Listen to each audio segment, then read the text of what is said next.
Hey everyone, welcome to this week's episode of The Lineup. Welcome back, everyone. We have a great episode planned for you today. We welcome on Brandon Moore. He runs track at Northeastern University up in Boston.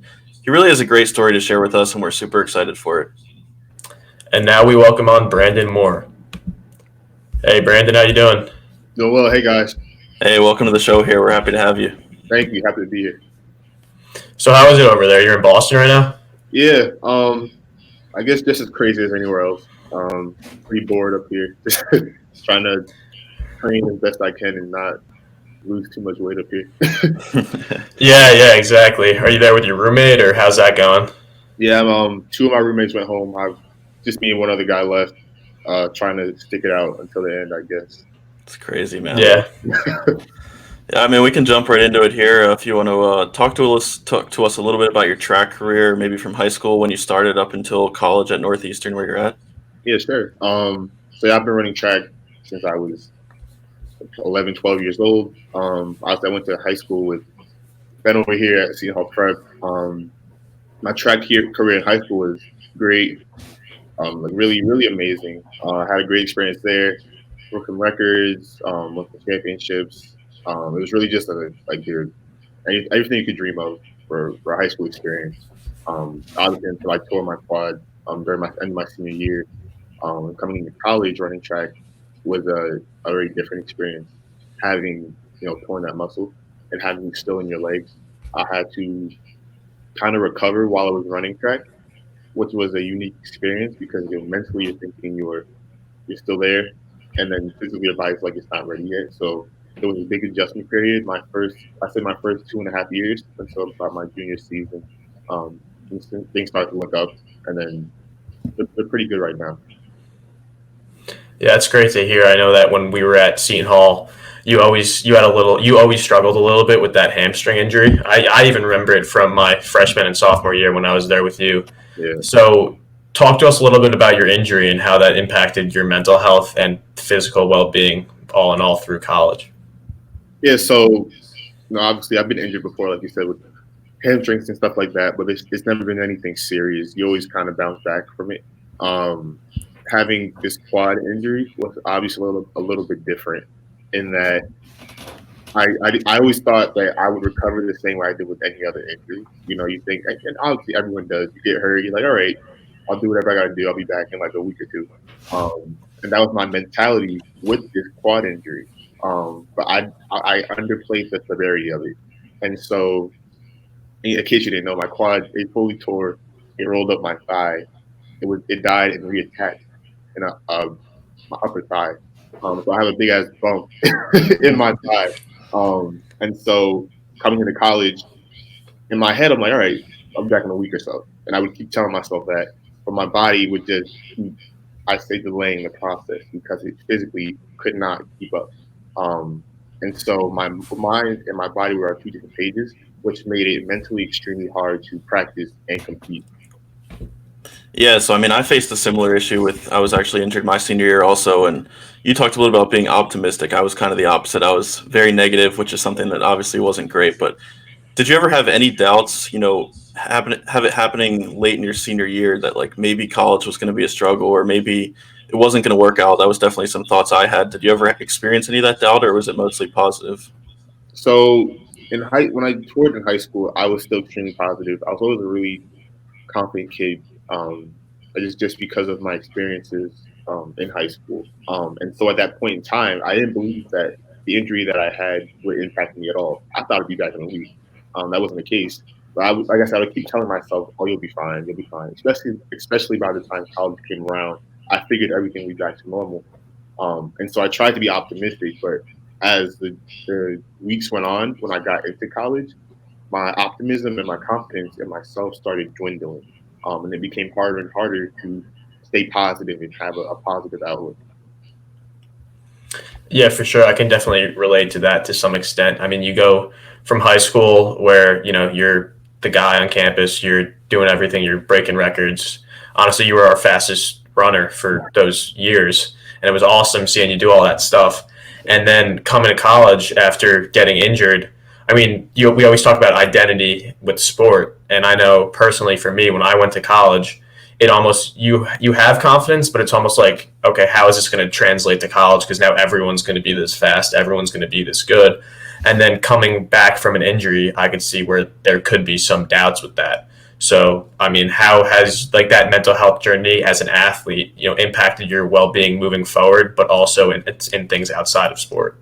Yeah, so that experience, the whole experience was crazy.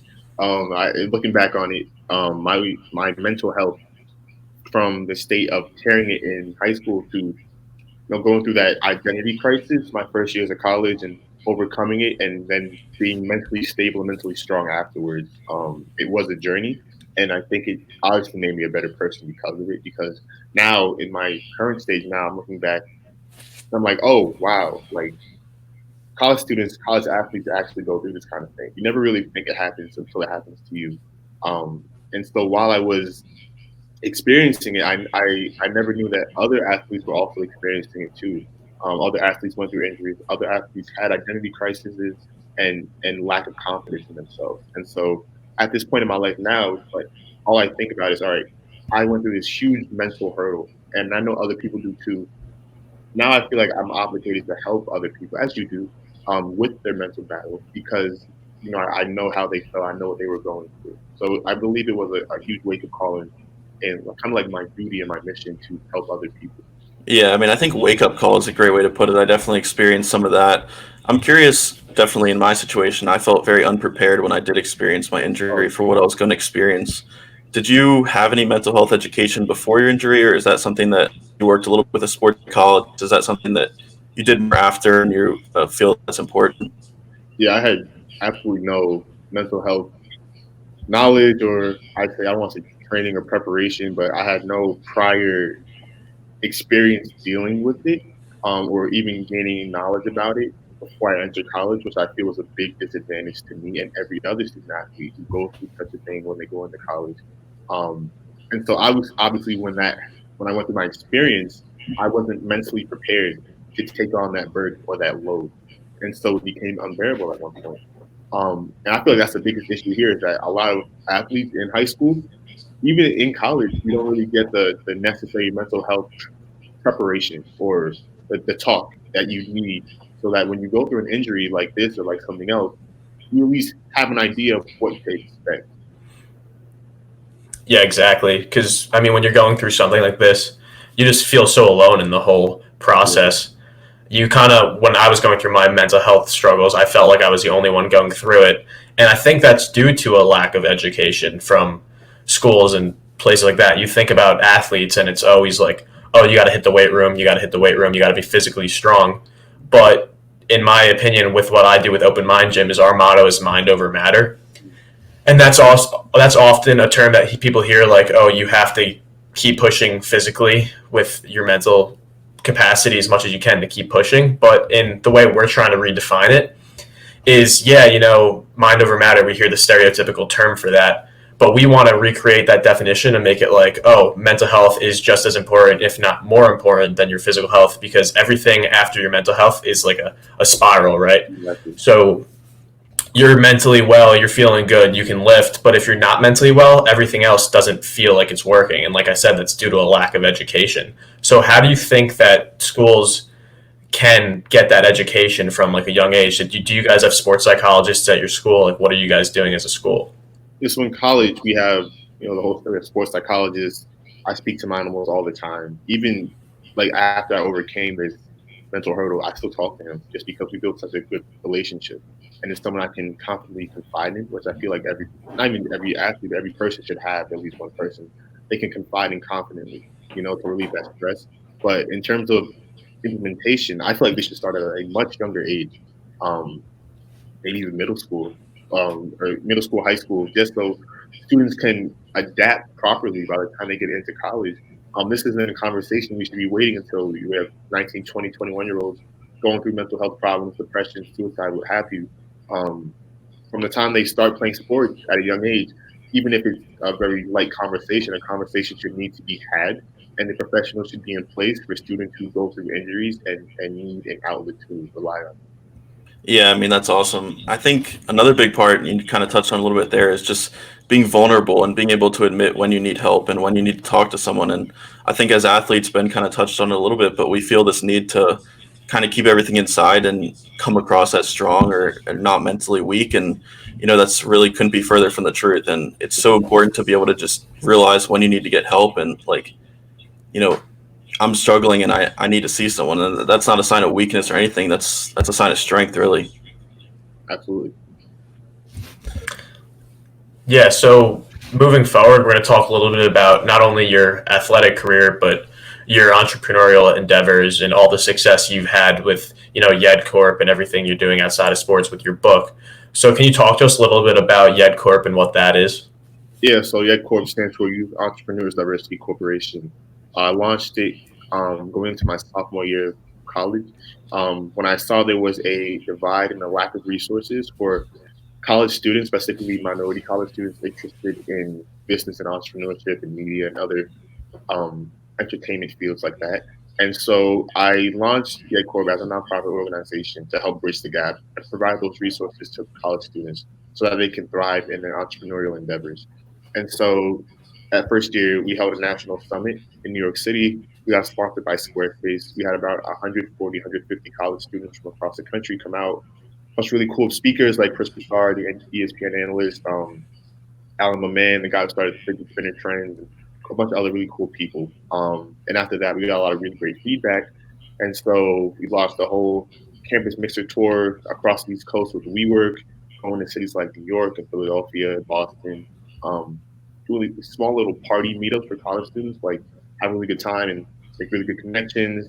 And then this past summer, we held our second national summit at NYU, had about say 300 to 400 students from across the country come out with really cool speakers, and this is a really great experience. We had Paul Rivera there who worked with LeBron James, and it's really cool to kind of be able to help other students who want to do cool things with their lives but maybe don't know how, and helping them to achieve those goals and make those connections. That's amazing. That's really unbelievable what you're doing. What was that like, kind of launching that while you were in the middle of your track career? Was that kind of a stress relief for you, or was it something that, what kind of prompted you to do that while you were at school? So honestly, it was extremely difficult, but it was a stress reliever at the time because of all the mental hurdles and all the pain I was going through with track and field. It was kind of like an outlet, and a way for me to redirect my energy into something positive, which I desperately needed. And it worked out for the best. So, and that's something I always tell like athletes and people I talk to now is like if you're going through something with sports, kind of use that energy and that passion you have for athletics and find something else you're passionate about and put it into that. So that way you're not, just sitting around beating yourself up, but you're actually doing something that you enjoy doing and, making your life a little better. So it was definitely I said like a rehab experience as well. Yeah, that's Of awesome, man. We course. definitely talk about finding an outlet, and we talked about this a few episodes ago, but making sure that your outlet is something outside of sport and something that you really enjoy so that, in a situation like mine and yours where you have an injury, you have something to go to that can keep your mind off of the sport and keep your mind off of the injury. It's just, that's really important. Absolutely. Yeah, once again, that's a common theme through our podcast is self identity after sport and with sport because as we've talked about, playing a sport's awesome, but whether you end in high school, whether you end in college, or whether you make it professional, it ends for everyone. And you need to have another passion outside of your sport that you can go to make sure that you disassociate your identity with that sport because when it does end, that could take a huge toll on your mental health if you do not have an identity after that sport. Absolutely. Yeah. You need something to, I mean, like you said, like track ends, sports end eventually. And I just feel like not enough athletes understand how important it is to have an outlet. And I feel like everyone thinks, all right, I'm gonna go pro, that's a great mentality to have, but anything can happen. Especially if you go through an injury, you realize anything can happen, and if you don't have that outlet, you're gonna fall flat on your face. Yeah. Do you have any long-term goals for the corp, or what do you kind of see it envision it kind of turning into? Do you see more summits, or do you have any long-term goals for it? Absolutely. Obviously, meeting with investors. We planning on meeting with investors maybe this year, but obviously that got a little pushed back due to Right. but hopefully hoping next school year to maybe meet with some investors, think about starting college campus chapters, going a little more national, maybe heading out to the West Coast. We have a lot of different goals and ambitions for it, maybe going online with a platform or an app or something. So we have a lot of ideas in the works, hoping to implement all of them, or at least start implementing all of them next year and really taking that Corp National, helping more students. Yeah, that's incredible. Honestly, that's so great because I know that so many athletes or college students, student athletes everywhere will kind of come through and think about, oh, I want to do this with my life. I want to do that with my life. I want to start this, but they don't know where to necessarily start. Yeah. So, I mean, what you're doing with YED Corp is incredible to give students that ability to go and network and talk to other students and have like-minded individuals come together as a community and make things happen. Thank you, man. Appreciate it. Yeah, I know one of the biggest accomplishments that you've had, or that at least has went more public in the media, is that renowned Forbes list that you were on. What was that experience like, kind of to be named to that list, and kind of what was the reaction you got from that? It was a great experience. I actually applied to it 2 years ago, kind of late, and I didn't get in. I didn't get a reply at all. So it was like a great experience having applied again and getting that email on the train. I was super happy to be accepted and nominated. And while I was there, it was an amazing experience. There were so many celebrities.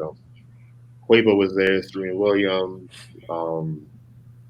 like a bunch of NBA players and all these other artists, and like a bunch of investors and other really cool entrepreneurs and creators who are all my age, like college students too. So it was really, really dope being able to connect with them and vibe with them and see how they're doing and what they're up to, and building those connections that are gonna affect my life 5-10 years from now. So definitely a great experience. That's awesome. Yeah, it's incredible. So, talk to us a little bit about your book, A New Lane. I know that you just recently came out with it and you have your website out. Can you talk to us a little bit about that journey through your book? What made you want to start it? How you ended up writing it out? Because I know that a lot of students might have an idea like, oh, I want to write a book, but they never actually get started. So, just some advice on how you did that. Yeah. Honestly, one day I have a partner, Jordan Williams. I don't know if you guys know him, but he wrote a book. He's my business partner with YED Corp and a few other things. And I've been thinking about writing a book for a while. And then when he told me he was writing his, I'm like, all right, you know what? I don't have an excuse to wait anymore. Like, if my partner can do it, then I should be able to take the time and put into it and do it too. And he kind of pushed me to begin that endeavor. And so I always like I said, because of my experiences, I always thought I need to share my story, not just for me, but to help other people as well. And so one day in summer, I sat down at the table and I just said, I'm going to write a chapter a week.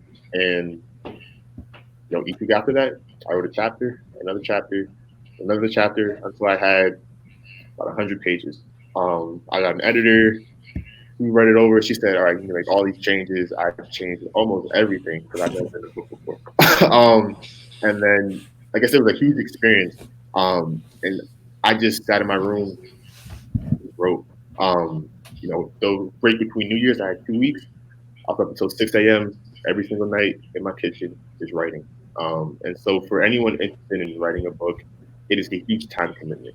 And something I would tell people is you have to be willing to commit all the way, or don't commit at all, because it took a lot of time, took a lot of money, took a lot of resources. And if you're not willing to sit there and put in the hard work, it's not worth doing. Did you find that almost therapeutic to write down your story and kind of relive it a second time? I know that's something we talk a little bit about here in the past, but certainly something I did through my injury. And whether you're going to publish it in a book or not, I feel like sometimes just writing stuff down can be a huge kind of push that off of what was on your chest. It was extremely therapeutic. Just being able to, like you said, get it off your chest. I had all the ideas and thoughts in my head, good and bad. And so being able to put it on paper and kind of see it and speak it and visualize it really helped me to cope with it. It was a really great coping mechanism. Yeah, that's awesome. Yeah, for sure. We talked about this in the few of the last podcasts, how when you write something out, I always find when I'm writing something out, you write it in the first person, you write it in a first person perspective, what's on your mind. But then when you read it back, you kind of find some things that you almost didn't notice when it was in your head because you're reading it back in third person. So for me, especially, it kind of makes me see like, okay, I haven't looked at it like this. Actually, when I write it down, like maybe this is what's going on. I haven't seen it from this perspective, and it helps me in the long run. So I don't know if you had that similar. Yeah. So for sure. So just one last question for you before we wrap it up. Just what is some advice you would give to future entrepreneurs, future athletes, student athletes to pursue their goals or their identities? Like what advice would you give to future student athletes now? A few things I would tell you are to don't be so narrow-minded. It's a big world. You have a lot of dreams and goals. Don't let your athletic dreams and goals bog you down and stop you from and hinder you from exploring all the other opportunities and passions and interests. Because, like we said, athletics does end one day, whether it's now or in 10, 20 years or so. And you need to have something else that you're passionate about doing to get you out of bed. For entrepreneurs now or future entrepreneurs, start today. That's something I always say. Especially people at our age, people are I think, so worried about being seen as something or displaying themselves as somebody on social media, and like they talk about they want to do this and that, but man, just do it. Just go out there and try. And I promise you, the hardest part is always starting. Once you start, it gets a little easier each time.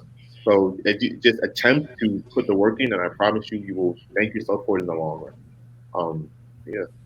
Yeah, on a similar note, one last question from me. And you talked a little about giving back kind of on the other side of getting through your mental health journey. And it's certainly something we try to do through this podcast. But what advice would you give to people who are maybe in that phase of going through an injury or a mental health journey and kind of how to get through it and see the light at the end of the tunnel? There's a few things there, more like along the lines of finding an outlet.